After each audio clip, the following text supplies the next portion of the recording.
Hi everyone and welcome back to my channel. Today I will be reviewing Juju's third jazz cover album, Delicious. Before we get started, I want to remind you that this is simply my opinion on the cover album, and if you enjoyed this review, don't forget to subscribe to the channel for more.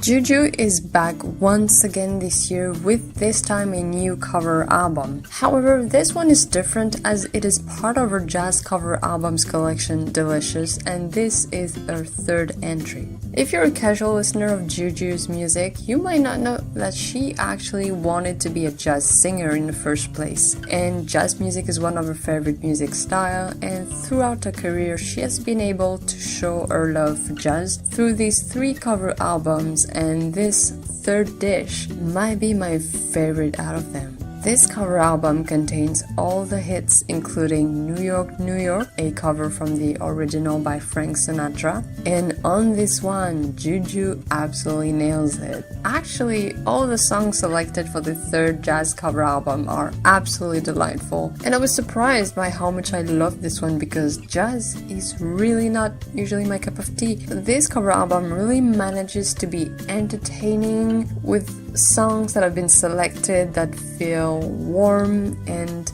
just hearing and feeling how passionate Juju is about jazz. It really shines on this album and it makes it quite an amazing release. Even the featuring with Toshinobu Kubota on the song An Englishman in New York, which by the way is the original is by Sting, and on this one both singers with these new arrangements, they just really managed to make the song feel fresh and original, and that's really the biggest quality of this album. Each cover is reworked in such an organic way to fit with Juju's voice and talent, while also respecting the original material and making these covers as fascinating as they can be. Honestly, this album is very chill, and I truly believe that releasing it in December is the best PR move of the year for Juju because it comes at a time where the weather is getting cold, and this album really feels just like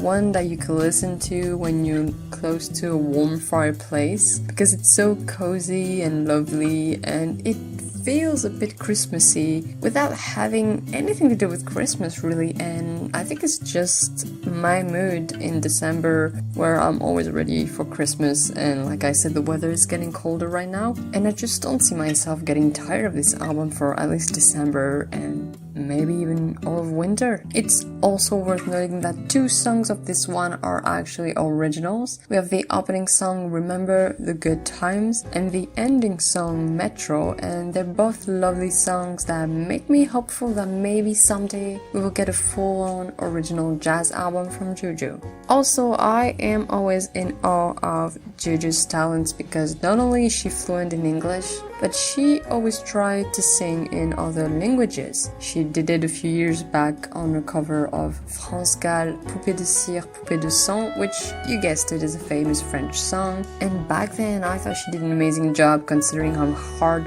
French can be for anyone who isn't fluent or is trying to learn the language. And on this cover album, she does a cover of Besame Mucho by Cesaria Evora, a famous Mexican singer, and she does an amazing job on this one too.